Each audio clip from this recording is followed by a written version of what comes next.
ஒரே ஒரு விசிறு தான் நம்ம ஊர் ஏரியில். எவ்வளோ மீன் மாட்டிருக்குன்னு பாருங்கள். சும்மா வேறு லெவல் மீன், சும்மா துள்ளி குதிக்குது.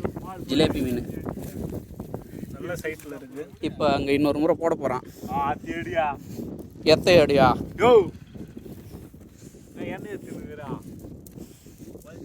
அப்போயே ஃபஸ்ட்டு விசிறு சூப்பராக ரவுண்டாக விழுந்தது. அப்ரிஷியேட் வேறு பண்ணேன் நான்.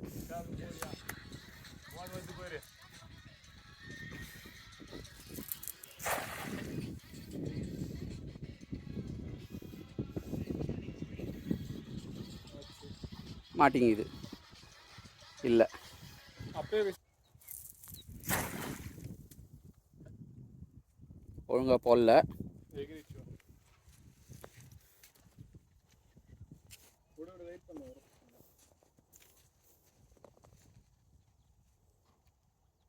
இருக்கா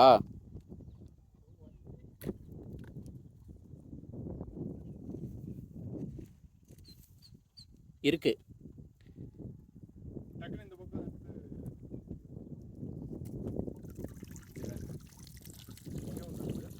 ரெண்டு இருக்கு.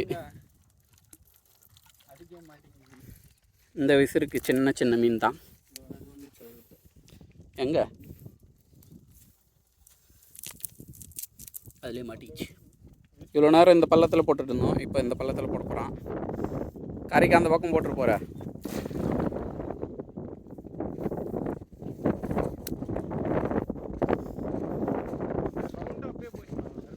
சிக்கிக்கிச்சு மீன்.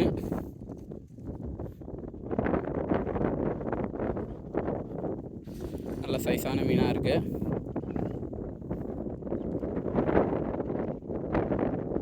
அது வழிக்கிறாரு. இருக்கும்போதே தெரிஞ்சுது அதில் கொஞ்சம் தான் மாட்டியிருக்குன்னு.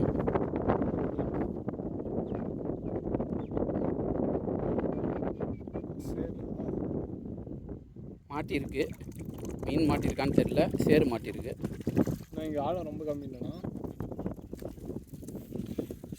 இதில் குறவை இருந்தால் இருக்கணும், ஆனால் எதுவுமே இல்லை. ஏதா வேற லெவல் மீன் தான் கோப்பை.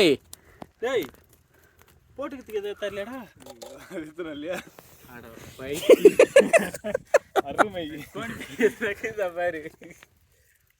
பைக்கு பேர் எத்தப்போ எல்லாம் பண்ணிட்டு கடைசியில் இந்த மாதிரி சொதப்பிட்டியாடா. ஏய் அந்த பக்கம் ட்ரெஸ் இருக்குது.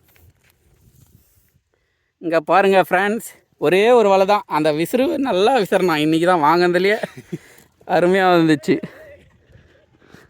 வீட்டிலேருந்து மீன் பிடிக்கிறதுக்கு வலை ஏற்றணுடான்னா வெறும் வலையை ஏற்றணும் வந்துட்டான்.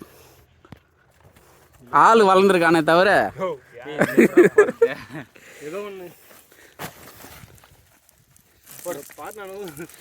வேற லெவலு. வா இது ஒரு ஆள் இது பிடி, நான் வலையை விரிக்கிறேன்.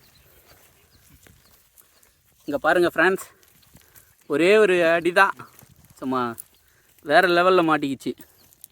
இது வரைக்கும் யாரும் பிடிச்சிருக்க மாட்டாங்க இந்த மாதிரி ஏரியில், எங்கள் ஊர் ஏரியில். இதை பாருங்கள், நம்ம விற்கிறோம்.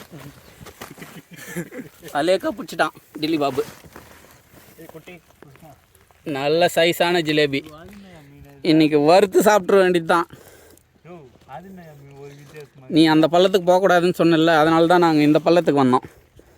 கரெக்டாக அருமையான ஜிலேபி கிடச்சிருக்கு.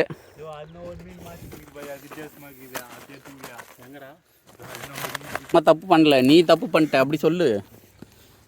எங்கடா வித்தியாசமாக இருக்குது உனக்கு கண்ட?